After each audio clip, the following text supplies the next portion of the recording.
So today we're working with Samson, a dog that finished his board and train with us about 3 months ago now. And he just got here for boarding. His parents are having a baby. Very exciting. Congratulations. And this is my first time taking him out since he got here to do like a formal training tune up with him. And I thought this would make a really interesting video because when I first took him out, he didn't really look good. Like he's kind of nervous weirdly.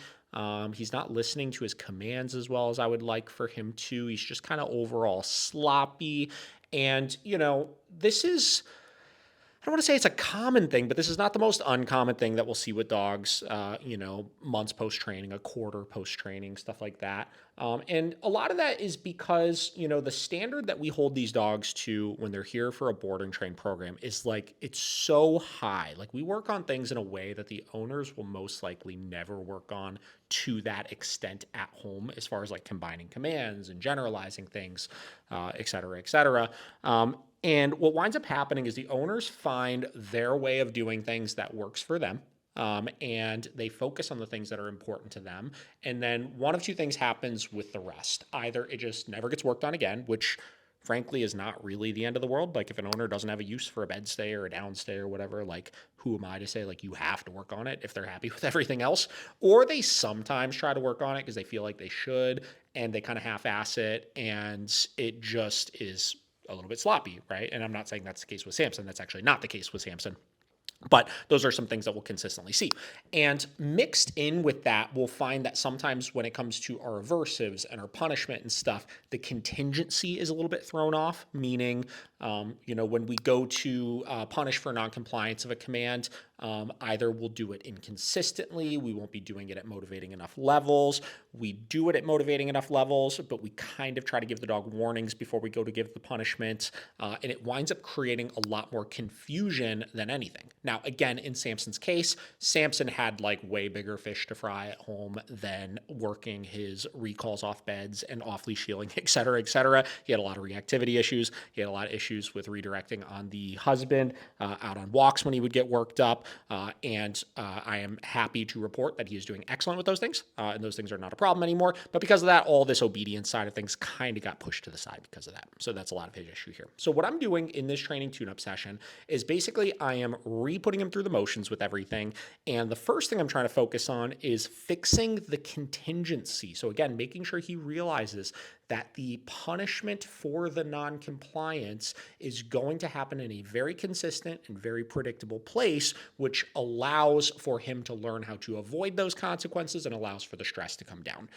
You'll see at the very beginning, I tried to give him some treats. He really wasn't interested in them. He's always been hit or miss on being food motivated. So unfortunately, I couldn't lean into that too much with things. But I started off by just working him. And again, you'll hear that I was giving my punishment marker in the places I needed to give it. Obviously, that is a classically conditioned marker. So he obviously is averse to it. But I was not following through with any actual e-collar corrections over the course of the entire training session. Because again, I always, if I'm having issues with compliance, try to focus first and foremost on, am I having a confusion or a clarity issue first? Or am I having a motivation issue? And I focus on the clarity side of things first. And most of the time, without the need of way more firm e-collar corrections, or in some cases, like in Samson's case here today, with e-collar corrections at all, we fix the problem. Things get better, right? To which I always say, if it got better with the use of less force, the problem was not a non-compliance issue. The problem was a clarity issue. So we fixed that. And as we worked through this, we tightened things up. He improved. His confidence started to come up. And then as we neared the end of the training session, Samson has historically always been a very toy motivated dog. That's something he's always had going for him. So I took out one of his favorite like hard squeaky toys, started trying to play with him. And again, he was just kind of weird about it initially, right? He kind of seemed like, I don't know if I can get it. I don't know if I can't get it, this, that. So same deal, just kind of played with him until he got going with it. Then we started relayering back in our drop command. Then we started adding in some obedience compliance into it. And I'm just extraordinarily pleased with how he ended. He looked beautiful. He looked good as ever. We worked through all the confusion issues, and we got him back on the right track. So this kind of goes hand in hand with some questions we get from people of like, is my dog going to lose their training? Is it a use it or a lose it? Et cetera, et cetera. To which I always say no. If you ever run into issues, if your dog seems like they've never been trained before, they start fucking everything up and it's just a disaster, we can fix those problems very quickly. But I always try to focus first and foremost on clarity. Let's make sure they understand what we want. Let's make sure we're reducing the stress before I start adding a ton of motivation into it. And you'll generally always find where the holes are as you do that. So hope you guys enjoy this video. If you have any questions, let me know. I think this was a cool one. And if you want to see me do more stuff like this, tell us that too in the comments below.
Samson, come.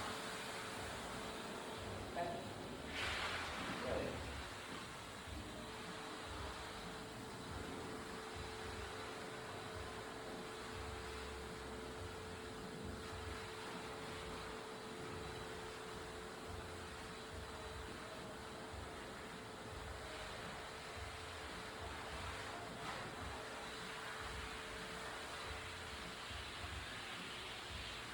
Samson, come.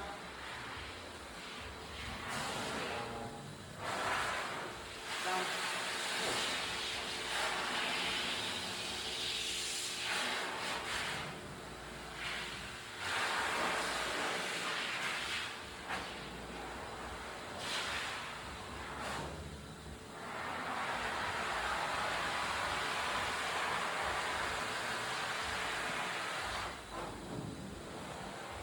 No. No.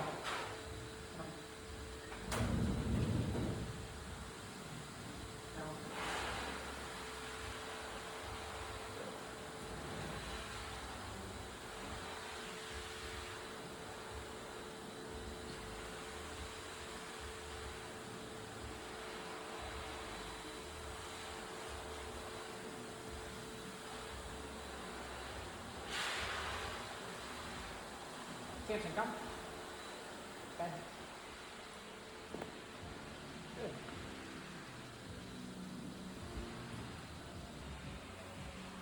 Samson, come.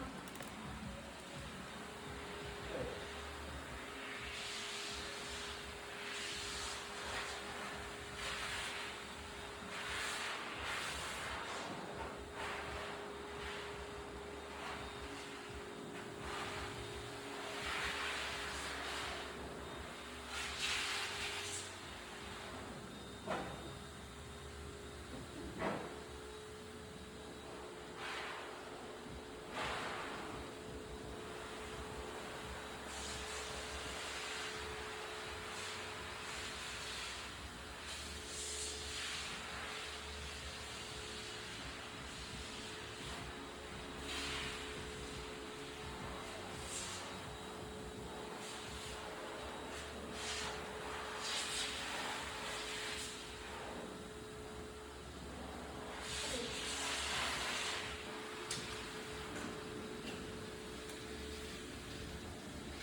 Kind of scaring him.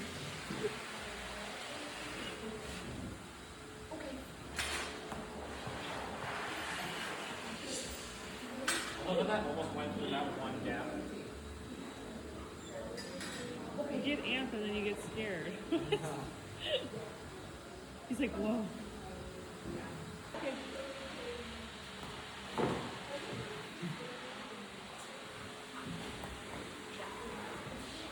Drop.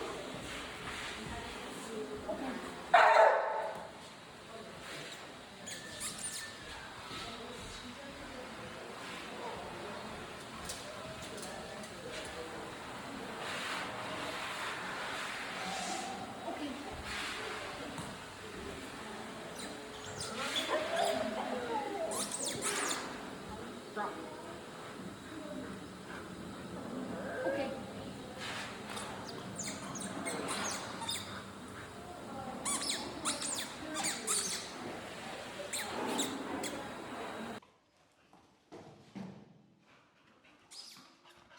Drop.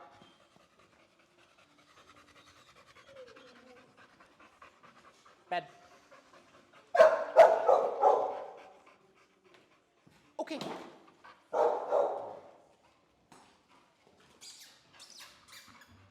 Drop. Bed.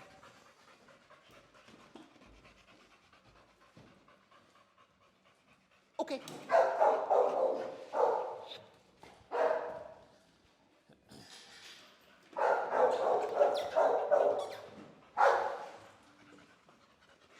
Drop. This might be the best catcher I feel like I've met in a long time. Drop.